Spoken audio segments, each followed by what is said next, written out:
Hello, my name is Olurotimi Osha. It's day 20 of the US Israeli Iranian war, and I received the best news that I've had since the unfortunate, very tragic war. That President Donald Trump will not be putting American boots on ground. So America will not be invading Iran. So I guess signaling close to the end of the war. Um, of course, there's been dire economic blowback, as a result of the asymmetric warfare that Iran is engaged in, which we always knew Iran was going to engage in. It did telegraph this.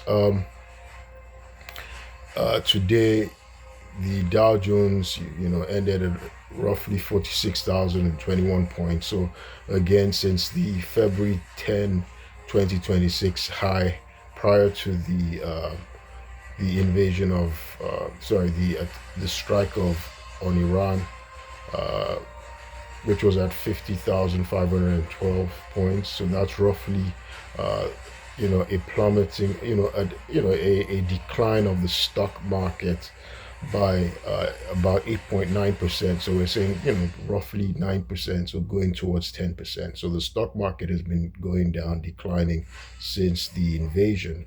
Um, Not yet in a recession. When it gets to about 20% slash of the stock market, then we can say, well, we're in a recession.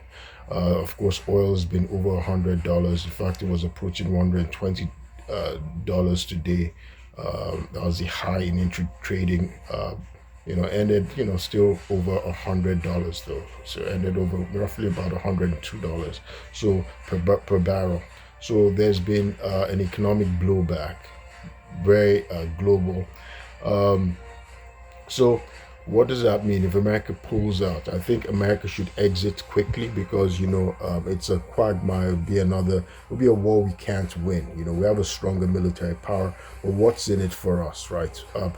The Middle East is far away from us, right? So, uh, we need to. Fortunately, we have the Western Hemisphere, which dominates, and we have the third largest territorial landmass in the world, right? Over square, 9.8 million square kilometers from uh, the west coast on the Pacific Ocean to the east coast on the Atlantic Ocean, right? So we're protected.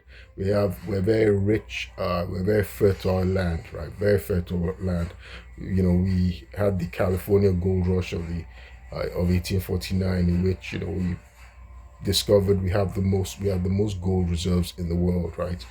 Huge gold, huge resources. We've got oil. America still is amongst the biggest oil producers. We've got liquefied natural gas, which we haven't started to tap into, right? We have the largest reserves of liquefied natural gas in the world. Natural gas, we have about 1 quadrillion, right? 1 quadrillion um, reserves of natural gas. I think Iran's number two, but they're far behind. 1 quadrillion. So we have tons of natural gas. Our oil comes from Canada. 62% of our oil comes from our crude oil comes from Canada.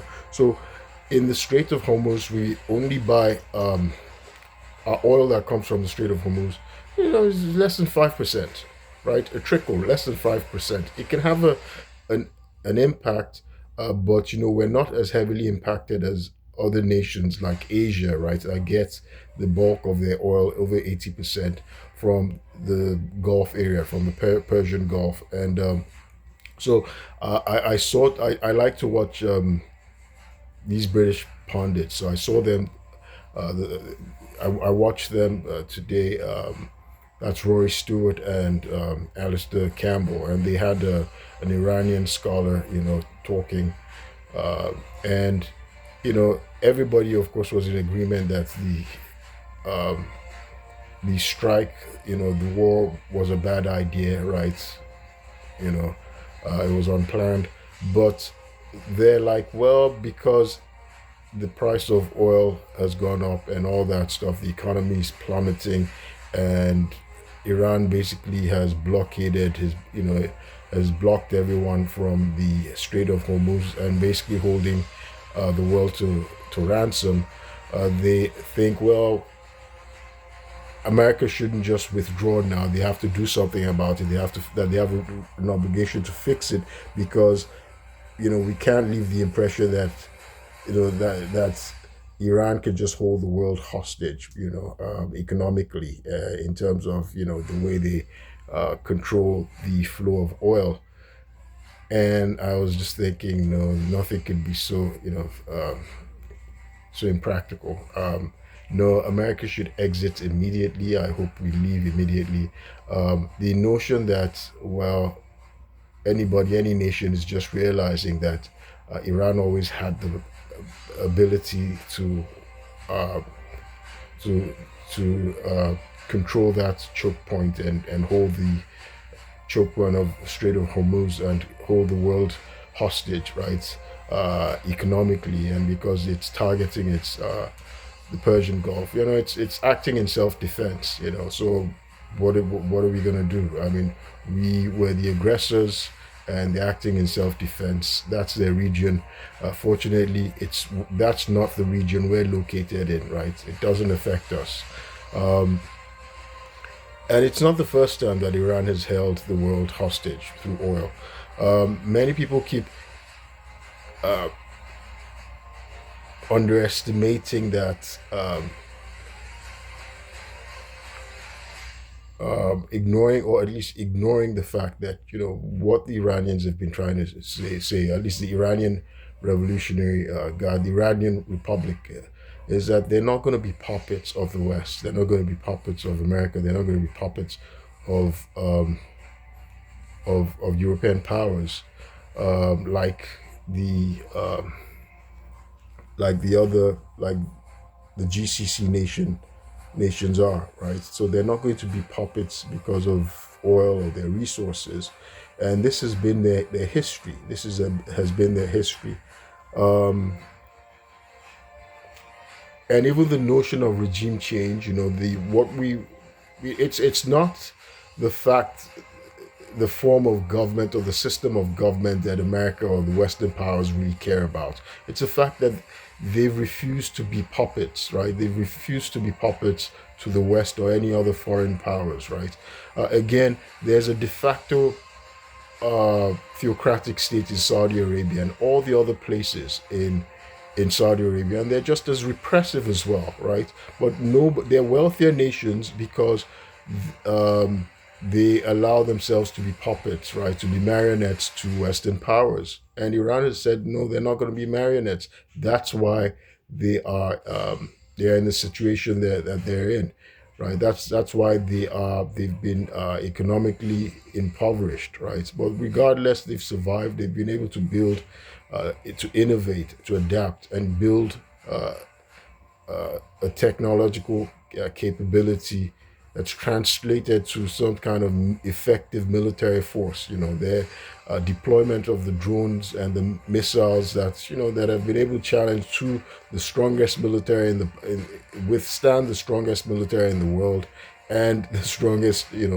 another very competent military in the Middle East. Well, it's a testament to their spirit, right? To the Iranian spirit, and they're just saying that they're not going to be puppets. Anybody in America, any Iranian in America, or in the West, that's misrepresenting that, well, that the people are going to, that any Iranian government is going to long be allow itself to be a puppet or a lackey to foreign powers, is lying, is being disingenuous, right? Or is not acknowledging the facts, the history, right? Um, when I say the history, um,